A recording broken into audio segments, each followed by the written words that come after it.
Anyone know what that is? That's music to my ears. That's another sale on Shopify, the all-in-one commerce platform to start, run, and grow your business. Shopify makes it simple to sell to anyone from anywhere. Whether you're selling shirts or sandals, start selling with Shopify and join the platform simplifying commerce for millions of businesses worldwide. With Shopify, you'll customize your online store to your brand, discover new customers, and build relationships that will keep them coming back. Shopify covers all the sales channels to successfully grow your business, from an in-person POS system to an all-in-one e-commerce platform, even across social media platforms like TikTok, Facebook, and Instagram. And thanks to 24/7 support and free on-demand business courses, Shopify is here to help you succeed every step of the way. It's how every minute new sellers around the world make their first sale with Shopify. And you can do it too. I love how Shopify makes it simple for anyone to sell their products anywhere. Whether they're ebooks or earrings, Shopify simplifies starting and running your own successful business. When you're ready to take your idea to the world, do it with Shopify, the commerce platform powering millions of businesses down the street and around the globe. Now it's your turn to try Shopify for free and start selling anywhere. So sign up for a free trial at shopify.com/C-Suite, all lowercase on C-Suite. Go to shopify.com/C-Suite, all lowercase on C-Suite to start selling online today. Shopify.com/C-Suite.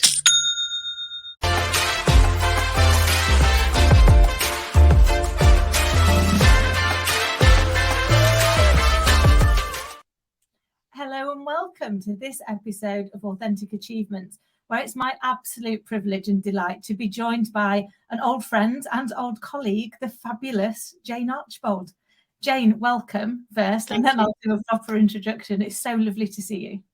Yeah, you too, Kimadal. It's great to see you again, and thank you for having me.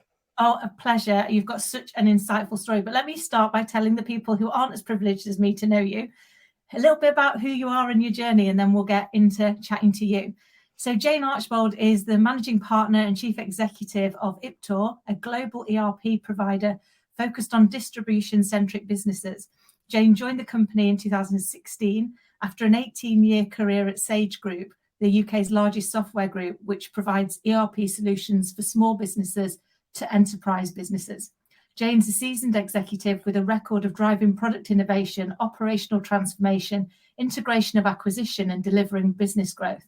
Jayne's also the non-exec director and angel investor for UK-based HR software business Sabre and non-exec chair of the UK-based ESG software business Notify Technology.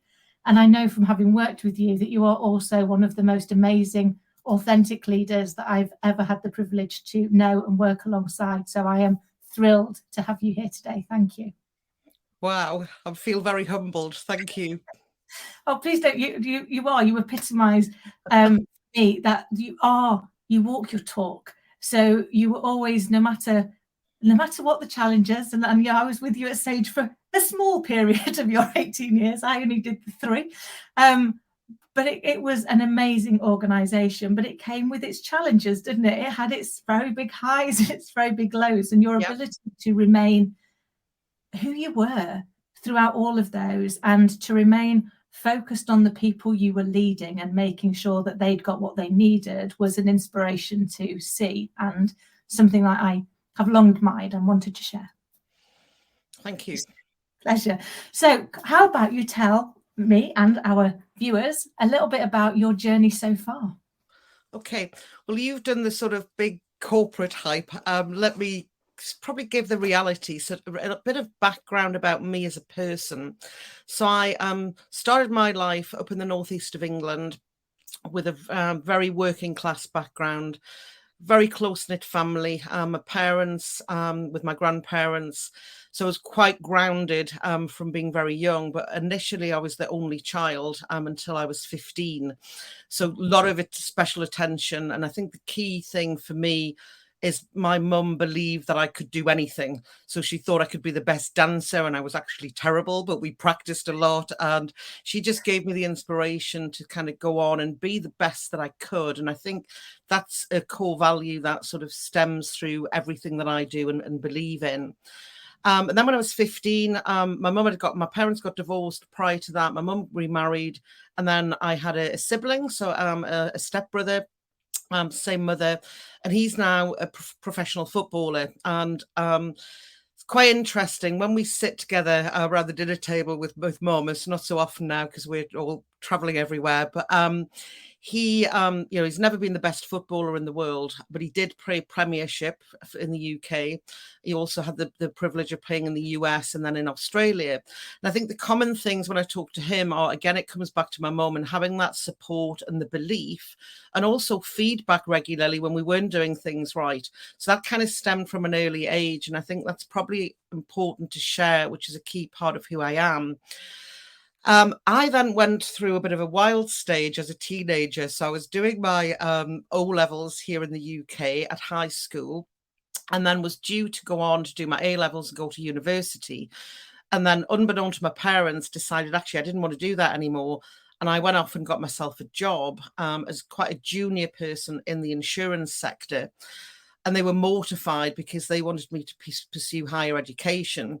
So the compromise was that I went 2 nights a week in the evening to college, having done a full day at work, to do the qualifications, whilst at the same time getting a really good general understanding of what working life was really like. And it was actually kind of tough, but I learned an awful lot. And then I went through a number of different roles and ended up at Sage.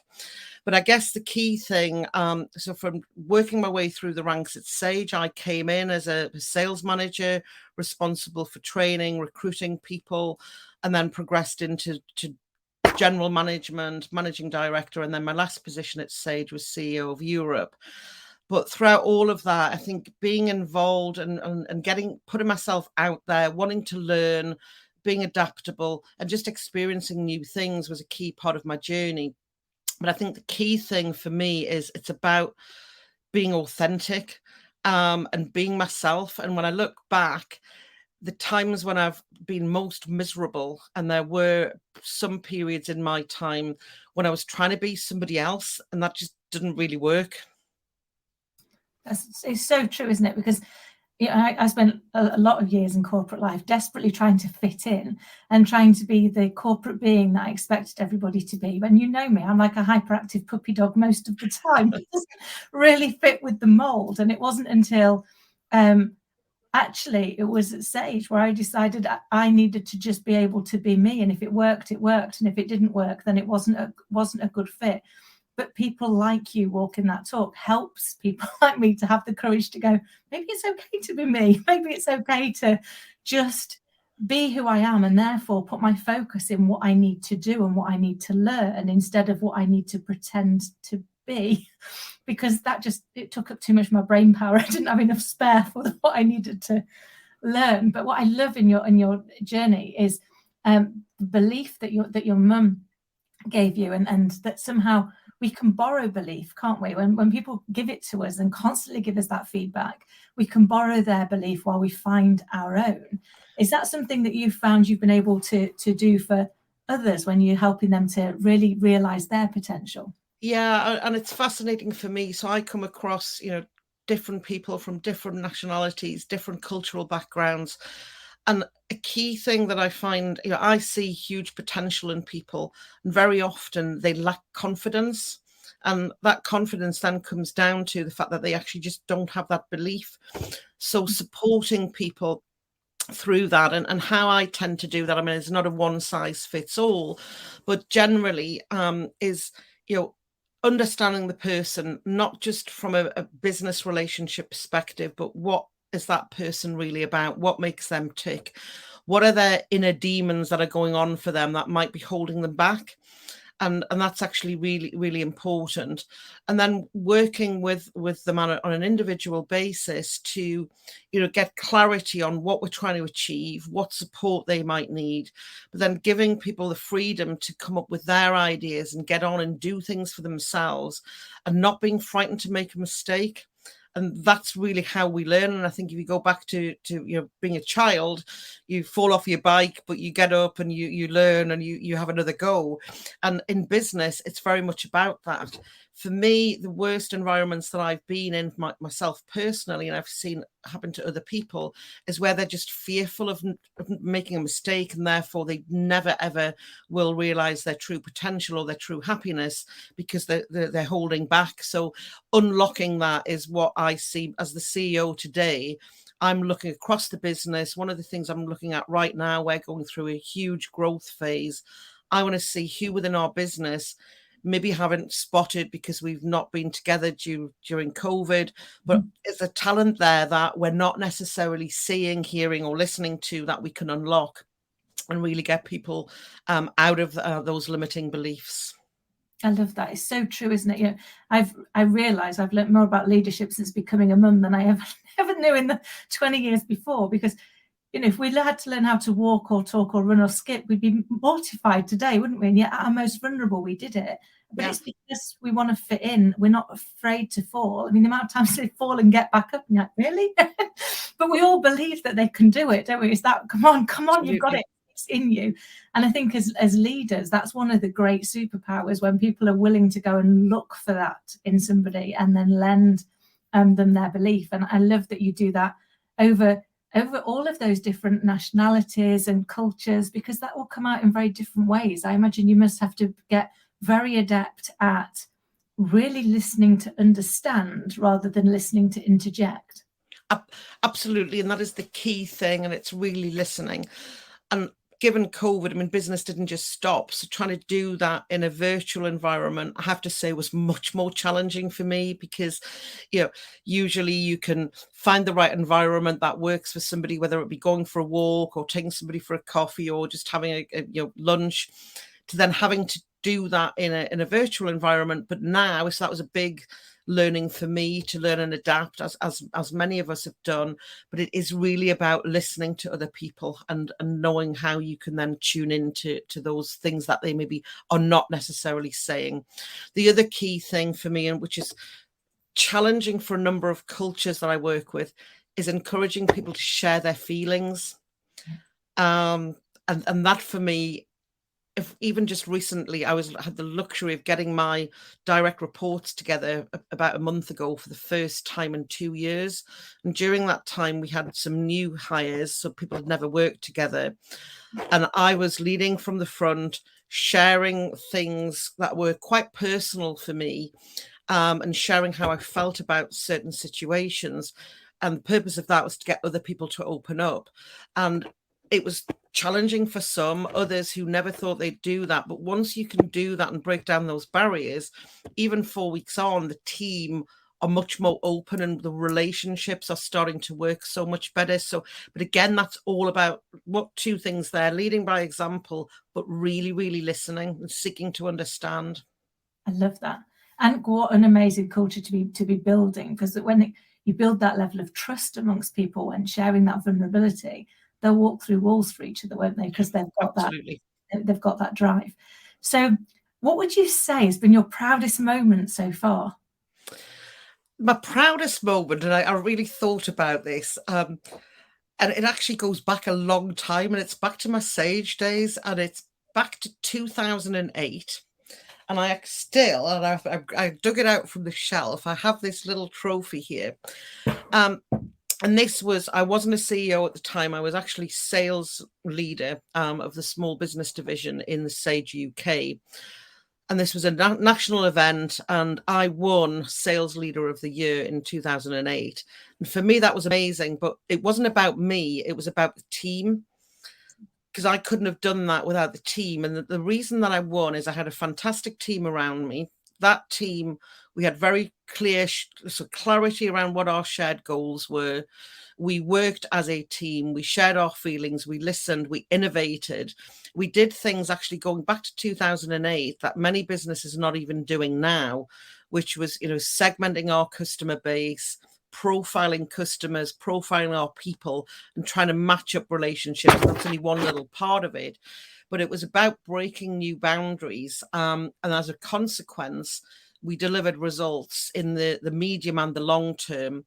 And what we did back in 2008 is, a platform for some of the successes that Sage are having now, even though I'm sort of long gone. But for me, the proudest moment was that, because it was breaking boundaries, doing something we'd never done before, but with a fantastic team around me. I love that. And that, it's a great example, isn't it, around taking risk? Because I think sometimes that's the thing that we don't do. You know, you so eloquently called it breaking boundaries, but actually one of the things that often holds us back is the fear of taking a risk in case we fall. But what you did with you and the team were take the risk and believe that you'd fly and see what came out the other side of it, but create that, again, space for them to go, do you know, if we fall a little bit along the way, we'll catch each other, and we'll keep it going, which is so crucial, isn't it, in how you really build and sustain teams to be able to move forward. Absolutely. If someone is, you know, watching today, is thinking about how do they create that great team camaraderie, that team common goal, I guess, that one sense of purpose, is there anything you could share with us about how you do that? Yeah, so typically what I would be doing with any team, starting at the top, is looking at, and actually it's pretty timely, because we have a plan at Iptor called Iptor 22. That was our 3-year plan that comes to an end at this year. In the next weeks, we're going to be starting our next plan, and that starts with reevaluating our purpose. So we will open that up, have a discussion as a team around why are we here? What is the purpose? And that purpose is several dimensions, in the sense, what does this mean for our customers today? What does it mean for the potential customers of the future? What does it mean for the employees today? What does it mean for the future talent, and so on? What does it mean for our key stakeholders? So we discuss and debate, and that will take as long as it takes, but we'll get that down to be really clear on what our purpose is. We'll then realign that to our vision. Vision hasn't changed in the last 7 years, but it maybe we're probably going to make a few tweaks now because we've done some acquisitions. And then from that, it's then being really clear on what are the big goals at the top that we're looking to achieve, and how do we ensure that we align the organization and focus around that. And the key thing is not getting distracted. So it starts with that. And then for me, one of the key things that's worked really well, we've set ourselves priorities, and we've done this especially during COVID, but we're carrying that on, was to say, okay, what are the must-do things? So if we want to achieve our plan, these are the non-negotiables. And then every week we have a quick 30-minute stand-up virtually of where are we, what's on track, what's not on track, what help support people need. But it's very transparent, so there's no hiding, and none of these PowerPoint displays of everything looks beautiful. Let's have real honest conversations around what's working, what's not working. And if we need to flex and pivot back to the learning, falling off the bike and picking yourself up, what do we need to do differently? Because quite often in my experience, the end goal that you want is still the same, but how you get there, you need to adjust course. So they're probably some of the key things that I have been doing, where we've really got success during the last couple of years of COVID, and we're going to be carrying that on. I love that.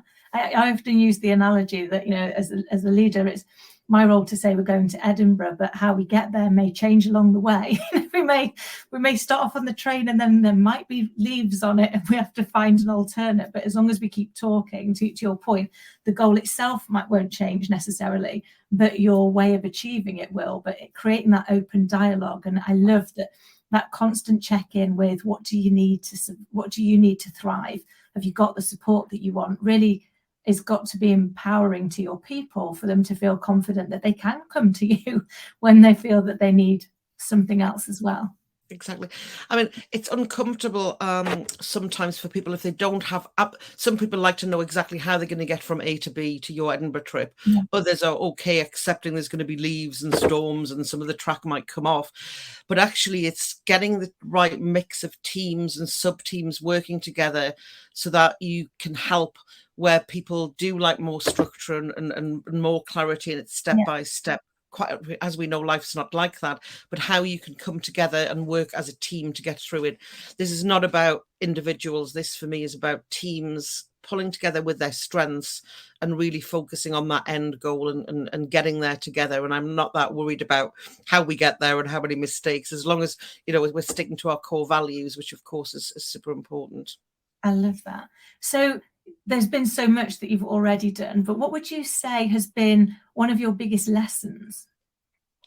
So this is more of a recent one. And I think I'm not going to go into the specific, but we had a major innovation that I was super excited about, absolutely believe in this is what we need to do as a business, and had the desire to execute and real push it and get this message out to market. And we're really excited. And I knew that it was going to be a challenge internally to take people on that change curve. And despite having done lots of massive transformations, for me, this didn't appear to be that big. But what I hadn't done is, with my team at the time, at the start, really understood what the impact was going to be on the people. So there was skills issues, capability. We were learning as we were going, which was part of the challenge, but not understanding and appreciating that capability gap. And we did at a high level, but not really down to the absolute detail. And one of the key challenges was we were remote working because this was in the height of COVID. People who normally would have shared their feelings didn't. They were putting on the mask of coming onto a Teams call and saying, no, this is on track. No, I'm fine. Everything's okay. But actually then getting really stressed about it because they actually were learning and they were fearful to say, look, I just don't know. So what we've done as a consequence, we stopped the project. We actually have launched part of it, but we were then finding issues executing. And we reevaluated and really talked to our people to say, look, do you want to be part of this? And actually, if you don't, it's okay, because there's plenty of other things that we can do. And some of the people here are coming up for retirement, and they said, you know what? We thought we kind of wanted to do it, but it's just too much of a leap for us. And actually, I want to reduce my hours down to 60% instead of having to work 150%. And we've said that's fine. But it wasn't being clear on the start. And that for me is a massive learning. And it's kind of common sense when I think about it now. But at the time, we were so passionate and so keen to get on and rush to do something. We failed to take everybody with us, and I take personal responsibility for that. It's a massive learning for me, and no matter how big or small a change is going forward, I want to make sure that the people are comfortable, or if they're not and they don't want to be part of it, then don't force people. So that's my big learning. I love that. What a great lesson, and how brave of you to share that, because it is that piece, isn't it, that says sometimes we can get carried away with where we see the potential and the fact that we see that it's going to be good for everybody, that we can sometimes not take that moment. And I think COVID threw us all a curveball, didn't it? You know, the things that you would normally have been able to rely on, like reading somebody's body language, the water cooler chats that you get the chance to, or like you said, taking them for lunch and things, they just weren't there. And so we got to deal with this amount of space. Yeah, absolutely. And trying to watch everybody's faces, it becomes very hard, doesn't it, to spot some of those signals. But what I love is that you actually, as the leader and as the organization, when actually this isn't working, let's stop. Let's not just plow on regardless, which I'm sure you will have seen in your career, as I have. And never works well, does it? They're like dragging the people behind them, kicking and screaming, and you're like, make it stop. So I love the fact that actually you took a moment to go back and say, actually, we didn't do this bit right, but let's now get it right. Let's find out what the options are to move forward. And it doesn't mean to say that we've got to do it in the same way, or we've all got to do it. And I think you made such an amazing point about there being other things in an organization that people can do, because I think often when we think about transformation, there'll be some people that transformation fills them with dread. But actually, once you've transformed, you need to grow. Yeah. So there's probably roles for them, and not every part of an organization is in transformation at any one point. So it's looking at where you fit those skills, isn't it? And you talked about that so beautifully, understanding what people were good at, what they wanted to be able to do, where they could shine, and how do you help them move into those spaces so that they're still supporting the team and feeling valued, which is crucial, isn't it, I think? Yeah, absolutely. Amazing. So if you could go back and tell the younger Jayne something that you know now that you wished you known then, what would it be? There's a few things, but the first thing is be authentic, be yourself. I went through a couple of years of real hell because I was trying to fit, to your point earlier, I was trying to look to other people and be somebody else. The moment that I realized, actually, it's all right to be Jayne. In fact, you know what? It's better than being all right. That was when I've kind of thrived both personally and professionally. So that would be the one thing. Always be you. Couple of other little points that I think for me would be ask more questions. So, and be more curious and not be afraid to ask questions. I remember sitting in boardrooms years ago with, mostly, very experienced people, 20 plus years, my experience, and I'd be frightened to ask the question. Actually, don't be, just ask. And also not being afraid to ask for help as well. The other thing would be surround yourself with great people. You don't need to be the best at everything yourself. I'm not good at many things, but I can surround myself with people who are, and collectively together. So I think when I was younger, if I look back to me in my early 20s, it was probably I was trying to be somebody I wasn't. I was trying to think I needed to know it all, and look at me, how cool am I? All wrong. Stop that nonsense and actually just be yourself, and you have good success and great fun along the way as well. So that would be my advice to me looking back now. And I wish I'd had somebody to give me that advice, Adele, because that would have been a lot less painful for me. I love that. And you're right, isn't it? I remember similarly starting out and thinking I had to know everything, because if not, I wouldn't be competent. So I was like, I need to learn. And looking back, I must have been some kind of crazy person. I was desperately trying to know everything, not to be a know-it-all, but just to appear relevant in that space. And you're right, actually, once you free yourself up to go, you don't need to know how to do it. You need to know how to find someone who can do it and then help them be the best that they can be. Absolutely.